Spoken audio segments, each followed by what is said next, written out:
중심하여서 성숙한 믿음은 언어가 다르다, 성숙한 믿음은 언어가 다르다라는 말씀의 제목으로 함께 은혜를 나누도록 하겠습니다. 어린 시절 아버지께서 자주 하셨던 말씀 중에 거의 집의 가훈처럼 여겨졌던 대표적인 두 가지 말이 있습니다. 첫 번째는 제 물건은 제 자리에입니다. 말 그대로 자신이 사용한 물건 하기 전 그 자리에 가져다 놓는 습관을 지니자라는 취지의 말이었습니다. 그 말뿐만 아니라 모든 물건마다, 집안에 있는 이 모든 물건마다 이 문구를 그대로 적어서 붙여 놓으셨습니다. 그래서 어디를 가나 이 문구가 보여서요, 정말 참 노이로제가 걸릴 정도로 스트레스를 받았던 그런 기억이 있습니다. 그런데 제가 이제 어느덧 두 딸의 아빠가 되어서 이 삶을 살아보니까 그 당시 30년 전에 아버지의 마음이 충분히 이해가 가는 그런 삶을 지금 살아가고 있습니다. 그 나머지 한 말은 말만 없어도 훌륭한 사람이다라는 말이었습니다.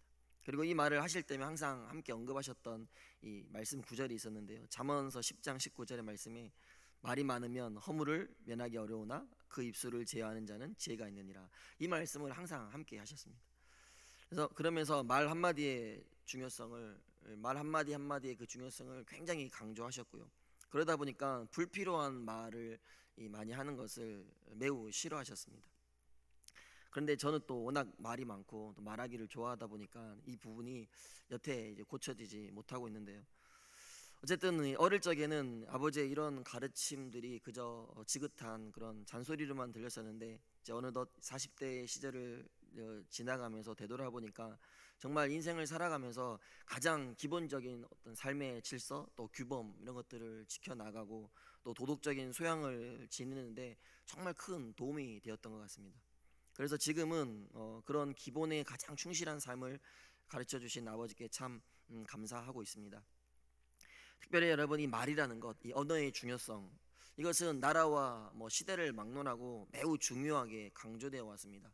그래서 우리나라만 봐도요, 아주 어린 시절부터 말 한마디로 천냥빚을 갚는다, 또 가는 말이 고와야 오는 말이 곱다, 또 발 없는 말이 천리 간다, 이런 수많은 속담이나 명언으로서 말의 중요성을 가르치고 또 강조해 왔습니다.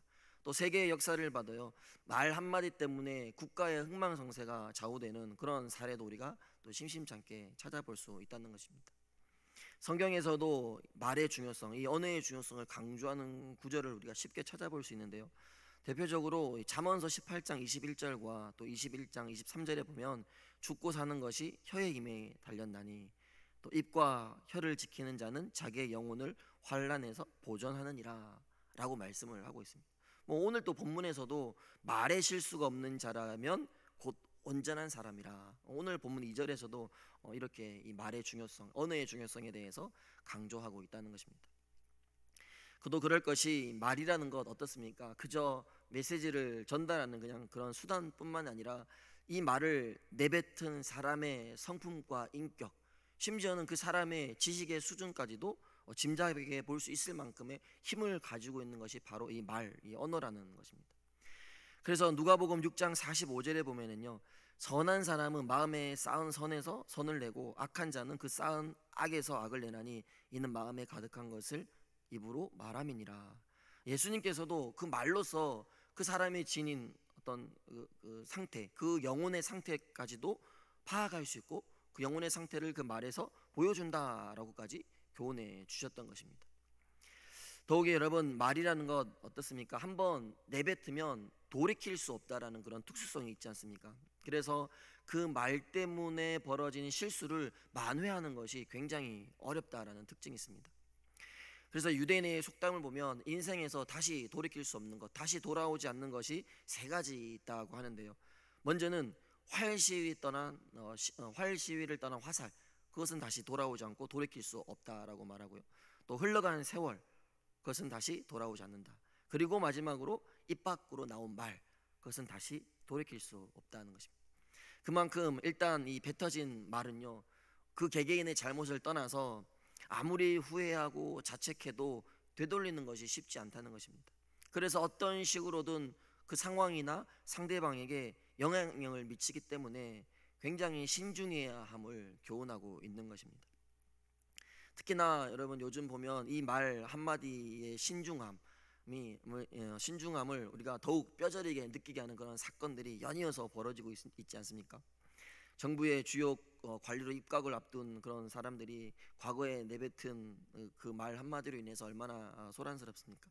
아마 본인들도 그 자신이 내뱉은 그 말이 이렇게 큰 화살로 돌아올 거라고는 아마 생각하지 못했을 겁니다. 어쨌든 그렇게 신중하지 못하고 함부로 내뱉은 말 한마디가 자신의 삶을 평생의 삶을 망치게 될 수도 있다라는 것을 또 우리가 기억해야 할 것입니다. 그렇습니다. 말 한마디로 한 사람의 삶에 씻을 수 없는 그런 상처를 주게 될 수도 있고요. 또 말 한마디로 한 사람의 삶에 희망을 주고 그 사람의 삶을 변화시키는 그런 큰 힘을 발휘하게 될 수도 있습니다. 그래서 말의 중요성, 언어의 중요성은 아무리 강조해도 지나치지 않은 것 같습니다. 오늘 본문에서도 말의 중요성에 대해서 우리에게 교훈해주고 있는데요. 먼저 앞서 말씀에서 야고보는 바른 신앙 또 바른 믿음에 관해서 이야기하면서 실천이 없는 믿음은 죽은 믿음이다. 참된 믿음은 반드시 행함으로 입증돼야 함을 교훈해 주었고요. 그리고 이어지는 오늘 본문을 통해서 그 행함으로 입증돼야 할 참된 믿음에 대한 구체적인 행동 방침을 가르치면서 가장 먼저 이 언어의 중요성에 대해서 다루고 있다는 것입니다. 특별히 오늘 3절에서 5절의 말씀을 보면요, 비록 이 혀가 크기는 매우 작지만 그 작은 혀가 미치는 영향력만큼은 절대 작지 않다. 굉장히 큰 영향력을 미친다라는 것을 말씀을 하면서요, 이 혀의 특성을 세 가지 비유를 들어서 설명을 하고 있는데요. 먼저는 말의 입에 재갈을 물리는 것, 그리고 작은 키를 사용해서 큰 배를 조종하는 것, 그리고 5절에 작은 불씨가 커져서 많은 나무를 태우는 것, 이러한 세 가지 비유를 들어서 말의 중요성을 강조하고 있습니다. 조금 구체적으로 살펴보면 오늘 3절에 보니까요, 우리가 말들의 입에 재갈을 물리는 것은 우리에게 순종하게 하려고 그 온 몸을 제어하는 것이라. 오래전 저희 큰아버지 댁에서 소를 키웠었는데요, 얼핏 봐도 사람보다 두세 배 이상 큰 그 소를 이리저리 끌고 다니시는 그런 모습을 보면서 제가 참 감탄했었는데요, 그 비결은 잘 아시다시피 곶비에 있었습니다. 그 곶비로 그 소를 이리저리 이렇게 통제할 수 있었던 것이죠. 말도 마찬가지입니다. 이 말이 지닌 힘이나 체력으로만 봤을 때는 도저히 사람이 감당할 수 없는 동물이지 않습니까? 그러나 그 입에 재갈을 물리고요, 곶비를 매면 원하는 대로 통제가 가능해집니다. 그래서 사람이 움직이고자 하는 방향을 따라서 이 말이 순종할 수밖에 없게 되는 것입니다. 아무리 성질이 사나운 야생마라 할지라도요, 재갈을 물리고 곶비를 매게 되면 얼마든지 통제하고 다스릴 수 있게 되는 것이죠. 사람의 혀도 마찬가지입니다. 혀는 신체 중에서 지극히 작은 부분이지만 그것을 잘 조절하지 못하게 되면 어떻습니까? 엄청난 분쟁이 생기고요, 또 다툼이 일어나는 등 많은 실수가 따르게 됩니다.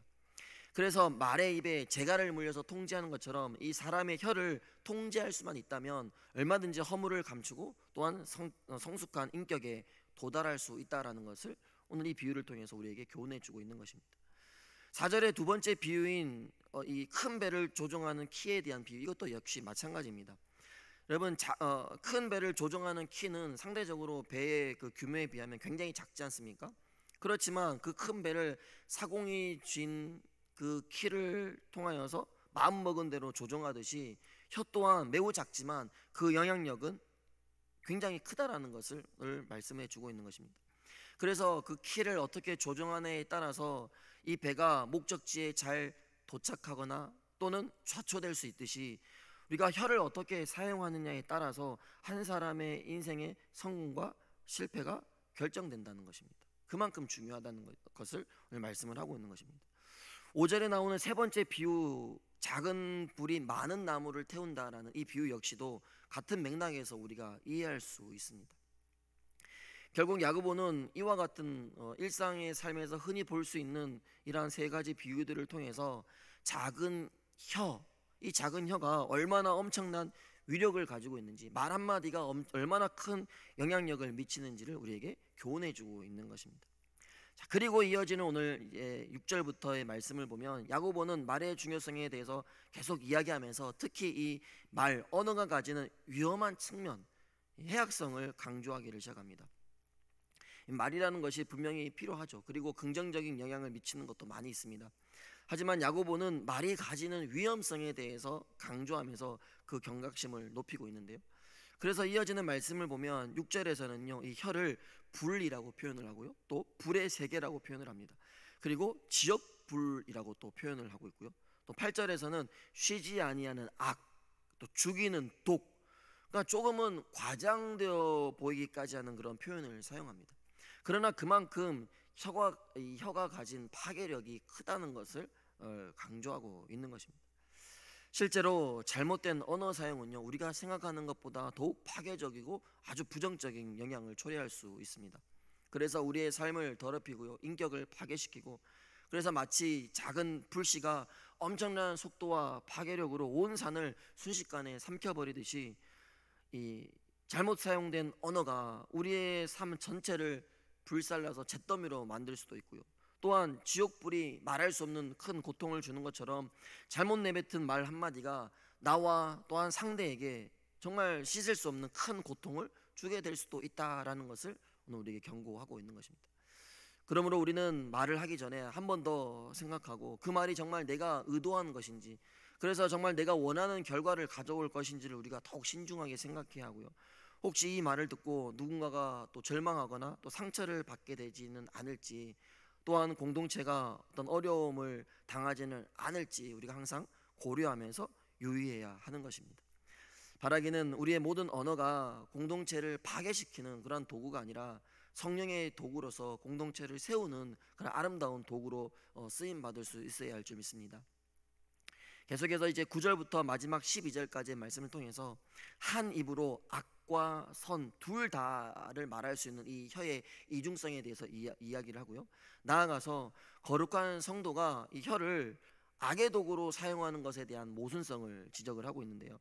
그래서 9절과 10절의 말씀을 보면 이것으로 우리가 주 아버지를 찬송하고 또 이것으로 하나님의 형상대로 지음을 받은 사람을 저주하나니 한 입에서 찬송과 저주가 나오는도다. 내 형제들아, 이것이 마땅하지 아니하니라. 즉 한 입으로 주 아버지를 찬송하고요, 동시에 같은 그 입으로 하나님의 형상대로 지음받은 사람을 저주한다. 즉 한 입에서 축복과 저주가 나오는 그러한 모순된 삶을 사는 성도들의 모습을 책망하고 있는 것입니다. 여러분, 찬송이라는 것은요, 우리 인간이 말로 할 수 있는 가장 고귀하고 아름다운 행위이지 않습니까? 반대로 저주는 어떻습니까? 또한 인간이 말로 할 수 있는 가장 추악한 행위입니다. 그런데 어떻게 한 입에서 이와 같은 정반대, 상반된 이런 행위가 나올 수 있겠냐라는 것입니다. 적어도 그리스도인으로 신앙을 고백하는 사람들이라면 이와 같은 모순된 어떤 행위가 없어야 한다라는 것을 우리에게 강조하고 있는 것입니다. 마지막 11절과 12절의 말씀도 같은 의미입니다.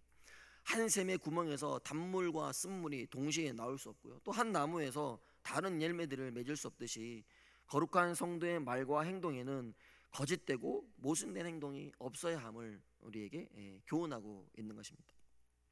바라기는 우리의 혀와 입술의 말이 오직 하나님께 감사하고 또 하나님을 찬양하고요, 또 형제와 이웃들을 사랑하고 격려하는 데에만 사용되기를 간절히 소망합니다. 말씀의 결론입니다. 우리는 말로 정말 많은 것들을 할 수 있습니다. 낙심하고 절망하는 사람들에게 위로와 또 상처, 또 치유의 그런 말을 전할 수도 있고요, 또한 이 말로서 하나님께 기도하고 또 하나님께 감사하고 하나님을 찬양할 수 있습니다. 또 우리가 복음을 전하는 것 역시도 이 말을 통해서이고요, 공동체를 세우고 덕을 끼치는 것 역시도 말을 통해서입니다.